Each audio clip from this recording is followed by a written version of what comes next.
Allez, salut à tous, c'est maintenant on se retrouve aujourd'hui pour notre 9 minutes. Donc 9 petites minutes pour parler un petit peu du marché crypto.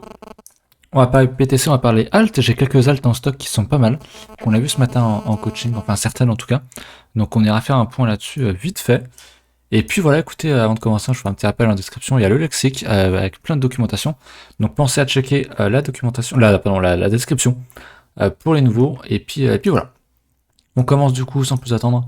Sur BTC, bah, en hebdo, on commence encore à être sous le 50%. Alors, à chaque fois, les derniers mois, on a clôturé au-dessus, on est venu les derniers jours, donc le week-end, venir close au-dessus du niveau de 50%. Donc à voir si on va le faire. Mais en l'état, enfin, la charte en hebdo elle est quand même assez sale. On va passer tout de suite sur le daily. Sur le daily, ça change peu. Bah, on a cassé mon mini range ici. D'ailleurs, je vais l'enlever. Hop. On l'a cassé, on est sur le 61.8. Donc, en vrai, le prix est quand même très sale. Ce que fait le prix, c'est quand même sale.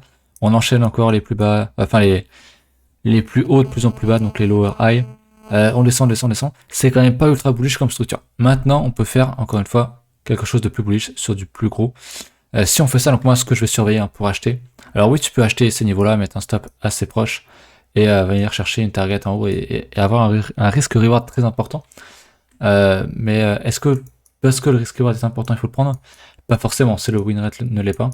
Donc moi j'attendrai. Franchement, je suis en mode j'attends, je suis en mode neutre. Là, il y a des gros niveaux à casser, il y a des gros niveaux à casser ici pour une reprise sur BTC. Ou alors plus bas, on verra sur une structure. Ou alors ici une structure, mais un truc, voilà. Pour moi, c'est un peu du piège que d'acheter ou de vendre, hein. Très clairement, par contre, je préférais quand même acheter ici que vendre. Ça, c'est clair et net. Parce qu'on a déjà bien retracé, parce qu'on verra après sur l'open interest et le funding. Mais voilà, en l'état, c'est ça. Là, moi, je pense toujours qu'on peut, merde, qu'on peut encore venir rechercher notre niveau des 61.8 sur liquidation. Donc faire un truc comme ça et pourquoi pas derrière tout racheter à la hausse, faire un V-bottom. Comme on l'a fait dans un run en 2017 par exemple. Ça me paraît pas du tout impossible. Voilà. Donc pour Bitcoin, je suis encore en mode, bah, on range en fait. Donc tant qu'on ne casse pas ce niveau-là, tant qu'on casse pas les niveaux au-dessus, bah, il va pas se passer grand-chose. Malheureusement, faut être patient et les ranges sont faits pour tuer ceux qui sont impatients, hein, tous les cons qui sont en levier dans toutes ces zones qui vont tout perdre alors qu'on est dans un bull market. Et ben voilà à quoi sert un range, tout simplement. On va passer du coup sur les futurs. Ce que je disais, j'ai repassé peut-être sur des unités de temps un peu plus grandes, 6 heures, même plus maintenant. Je pense on peut même y aller en daily. On a notre range qui est quand même pas très sexy. On a l'open task qui monte et les fundings qui sont toujours négatifs. Donc est-ce que c'est un piège? Est-ce qu'on va continuer le mouvement baissier? Ou est-ce qu'on va tout reverse à la hausse? Je sais pas. Moi, je parierais quand même un peu plus sur la hausse. Ou alors, on pourrait très bien casser en bas et revenir à la hausse. Mais je pense, encore une fois, que c'est pas le top de notre bull market. Mais voilà, en tout cas, il va y avoir du mouvement. On est sur des niveaux très très hauts sur le point test. Donc, comme j'ai dit, hein, je m'attendrai dans les prochaines semaines, mois, à avoir au moins une liquidation de cette taille-là, qu'on aille faire un bon truc comme ça, quoi, sur le point test, qu'on liquide un max de gens. Parce qu'il y a un max de gens qui entrent en position, on le voit sur le point test, que ce soit des achats ou des shorts, des longs ou des shorts. Voilà, avec un funding qui est quand même très négatif. Moi, je pense qu'on peut aller au-dessus. Après, on peut très bien continuer tomber et avoir un funding encore plus négatif et du coup reverse plus bas. Mais j'irai pas short un truc comme ça. Pour moi, c'est trop tard. Ce que je surveille aussi, je l'ai pas dit.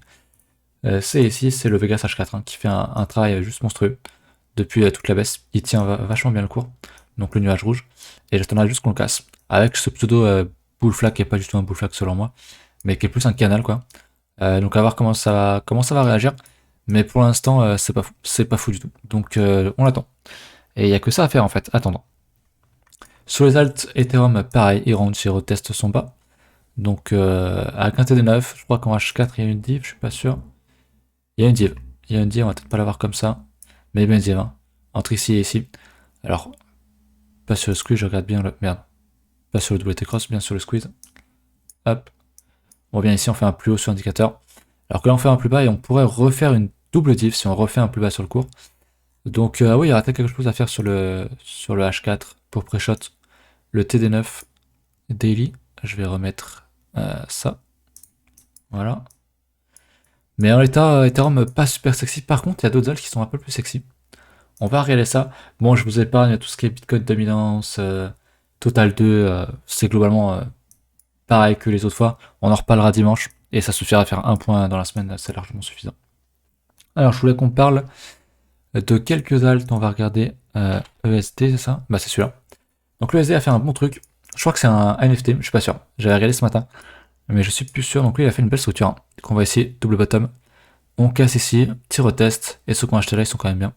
Avec une bonne cassure, avec du mouvement. On a fait combien en 2 jours là? On est allé chercher 255%, ce qui est quand même pas si mal. Donc voilà, c'est le genre de structure que je recherche. Hein. C'est un mini range, donc là un double bottom, vu qu'on l'a fait à 2 points bas au même niveau, ou à peu près au même niveau, et qu'on casse la ligne de coup ici.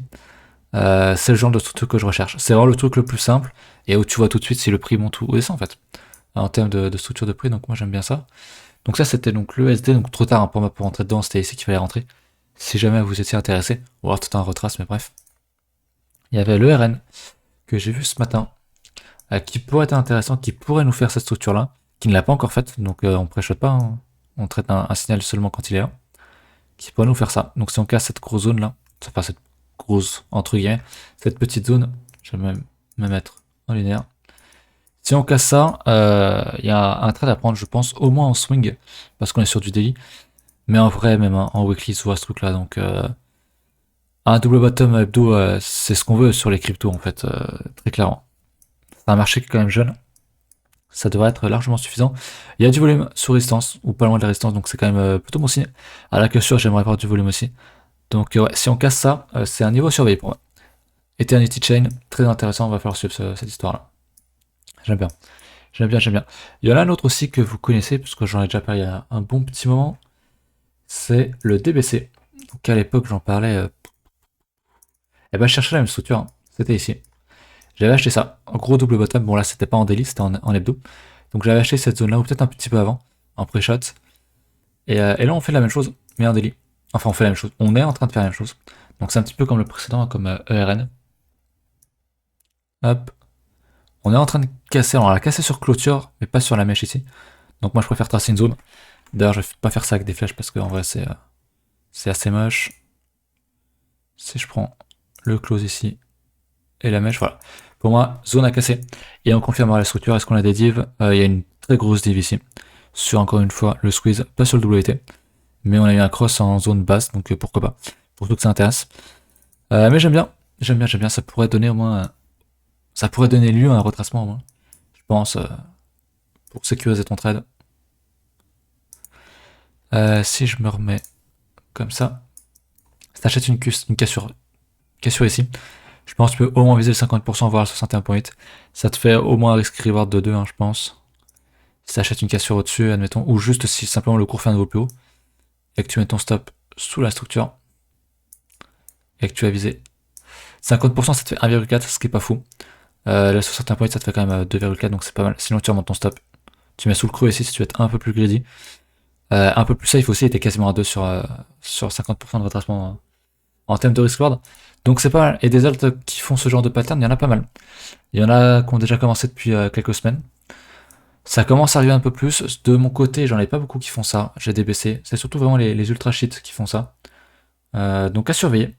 Mais voilà, je pense qu'il y a des petits retournements qui se mettent en place sur les alts.